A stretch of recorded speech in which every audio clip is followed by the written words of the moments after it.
नमस्कार दोस्तों, स्वागत है आपका हमारे चैनल में। आज इस वीडियो में हम आपसे बात करने वाले हैं रिगार्डिंग पोस्ट कोविड वीकनेस। और इस वीडियो में हम डिस्कस करेंगे कि कितने समय में पोस्ट कोविड पेशेंट्स में वीकनेस से आप रिकवर हो सकते हैं और कौन सी ऐसी होम्योपैथिक मेडिसिन हैं जो कि एफिशिएंट हैं ऑन प्रैक्टिकल ग्राउंड्स पेशेंट्स के लिए, जो कि पोस्ट कोविड रिकवरी या पोस्ट कोविड वीकनेस से आपको छुटकारा दिला सकती हैं। तो सब बातों पर डिस्कस करेंगे, वीडियो को शॉर्ट रखेंगे। रिक्वेस्ट है आपसे कि वीडियो को पूरा देखिए।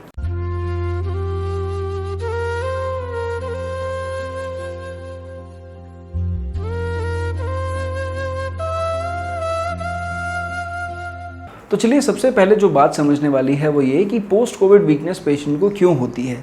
देखिए, पोस्ट कोविड वीकनेस का कारण है सबसे पहला मेंटल और दूसरा फिजिकल रीज़न सबको पता है कि पेशेंट एक एग्जॉस्टिंग फेज से निकल कर आया है।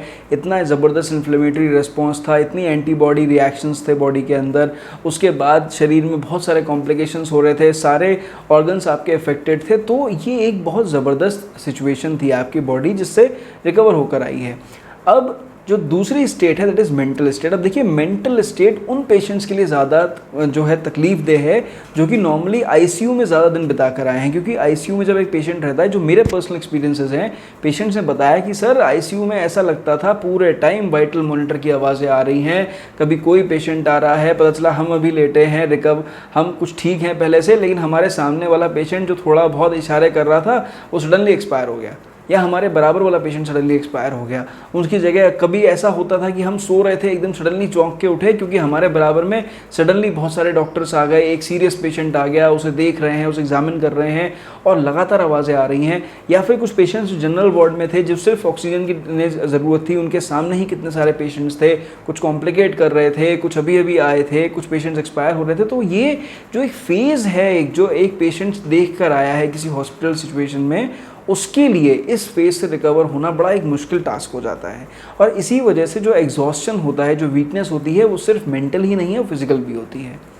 अब सवाल ये है कि अगर फिजिकल वीकनेस है किसी पेशेंट को तो कितने दिन में वो रिकवर हो सकता है। माइल्ड केसेस नॉर्मली 10 दिन में रिकवर हो जाते हैं। मॉडरेट केसेस कुछ पेशेंट्स 21 दिन ले लेते हैं, कुछ पेशेंट्स 30 डेज़ या कुछ 40 डेज़ तक, मैक्सिमम 40 डेज़ तक मॉडरेट केसेस भी रिकवर हो जाते हैं। हालांकि जो सीवियर केसेस थे वो अगर कॉम्प्लिकेशंस बहुत ज़्यादा नहीं होते उनके अंदर, तो लगभग जो मेरा एक्सपीरियंस है उसमें 60 डेज़ में अभी कुछ पेशेंट्स थे जो पहले के मुकाबले लगभग 60 दिन में, 2 महीने में रिकवर हो चुके हैं। और पिछली वेव में तो रिकवरी रेट जो था वो और भी ज़्यादा अच्छा था और पेशेंट जल्दी रिकवर हो रहे थे। इस जो सेकेंड वेव थी इसमें कुछ ज़्यादा समय लग रहा है।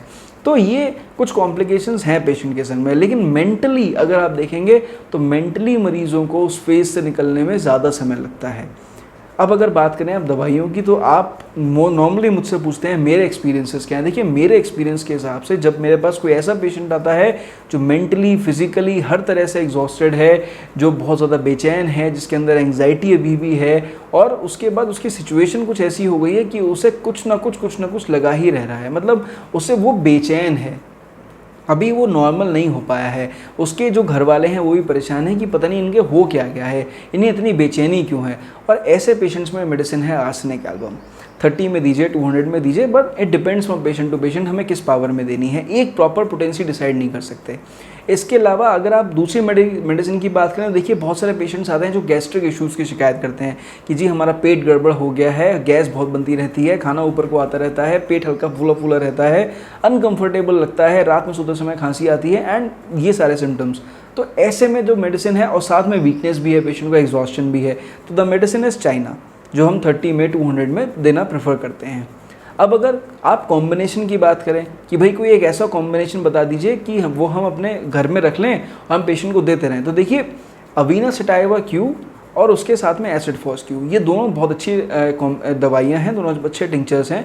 आप 10 ड्रॉप्स दिन में 3 बार के हिसाब से ले सकते हैं। लेकिन आई कैन नॉट गारंटी कि इससे आपके पेशेंट की रिकवरी जो है वो अच्छे से हो जाएगी और वीकनेस ख़त्म हो जाएगी, क्योंकि ये कॉम्बिनेशन हर मरीज़ में काम नहीं करता है।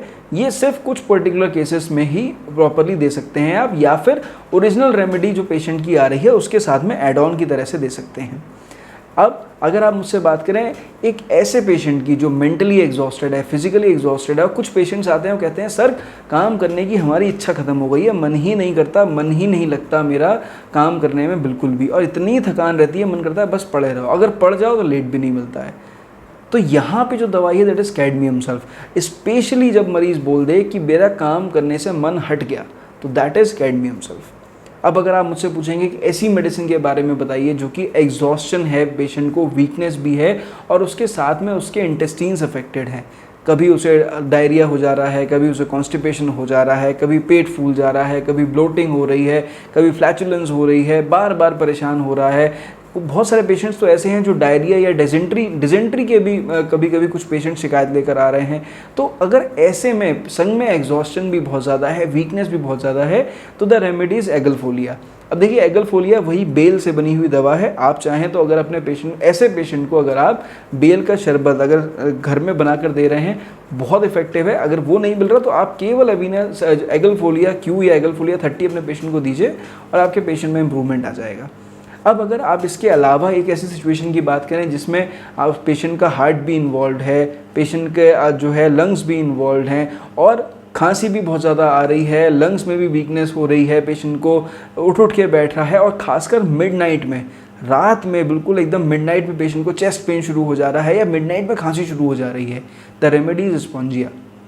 बहुत अच्छी इफेक्टिव रेमेडी है और बहुत सारे पेशेंट्स में इस दवाई से इंप्रूवमेंट भी आ रहा है। अब कुछ पेशेंट्स ऐसे भी हैं जो कि शिकायत कर रहे हैं कि भाई मेरे को जो है पैरों में बहुत ज़्यादा तकलीफ हो रही है, दर्द हो रहा है, कमर में बहुत ज़्यादा दर्द हो रहा है, वीकनेस भी बहुत ज़्यादा हो रही है, मैं काम में मन नहीं लग रहा मेरा, और मेरे को स्पेशली अगर मरीज़ बोल दे कि मेरी left side of the body, left lower extremities, मतलब मेरा पैर, मेरा घुटना, मेरी एड़ी या फिर मेरी कमर या मेरा लेफ़्ट हैंड, या मतलब इस तरह से अगर बोले कि लेफ़्ट साइड इन्फेक्शन है और साथ में वीकनेस भी है, डिफ़िकल्टी इन कंसंट्रेशन है, काम में इच्छा नहीं है और साथ में मुझे जो है और भी ज़्यादा परेशानियां हो रही हैं, तो ये ऐसे पेशेंट की मेडिसिन है इरिडियम मेटालिकम।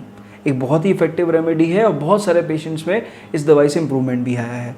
अब देखिए इसके अलावा एक बहुत इंपॉर्टेंट मेडिसिन है जिसमें कि एग्जॉस्शन भी है, लॉस ऑफ वॉइस है, मतलब इतना एग्जॉस्शन है, इतनी वीकनेस है कि मरीज़ की आवाज़ निकलनी बंद हो गई है, इतनी थकान है मरीज़ को ऐसा लगता है बस पड़े रहो आँख बंद करके, ना बोलने की इच्छा, ना कुछ कहने की इच्छा, कोशिश कर रहा है, जोर लगा रहा है, आवाज़ नहीं निकल रही। The medicine is selenium metallicum. बहुत ही इंपॉर्टेंट रेमेडी है और बहुत सारे लोग मैंने देखा है कि सेक्सुअल वीकनेस में इस्तेमाल करते हैं, जबकि ऐसी डिजीज़ में इस कंडीशन में बहुत ज़्यादा इफेक्टिव रिजल्ट्स ये मेडिसिन देती है। इसके अलावा एक और मेडिसिन है, उसका नाम है अमोनियम कॉस्टिकम। मैं पिछली बार हार्ट वीडियो में इसके बारे में बात कर चुका हूँ। अमोनियम कॉस्टिकम एक ऐसे पेशेंट की मेडिसिन है जिसमें एग्जॉस्शन हो गया, वीकनेस हो गई, डेबिलिटी हो गई, मरीज़ की बिल्कुल इच्छा खत्म हो गई और हार्ट पेन्स पेशेंट को हो रहे हैं थोड़े थोड़े से, या फिर उसका हार्ट वीक है, तो यहाँ पर the medicine is ammonium Causticum. इसके अलावा जो एक बहुत ही इंपॉर्टेंट रेमेडी है दैट इज़ आयोडम। लेकिन आयोडम मॉडरेट और severe Covid patients post recovery weakness के लिए बहुत इंपॉर्टेंट रेमेडी है, क्योंकि यहाँ पर बहुत ही ज़्यादा एग्जॉस्शन हो जाता है, पेशेंट कैचैटिक हो जाता है, बिल्कुल पतला दुबला हो जाता है, लगभग 5 से 10 किलो का पेशेंट का वेट भी जो है लूज़ हो जाता है यहाँ पर, और पेशेंट कहता है मैं खा रहा हूँ पर मेरे शरीर को लग ही नहीं रहा है, मुझे ऐसा लगता है डॉक्टर साहब।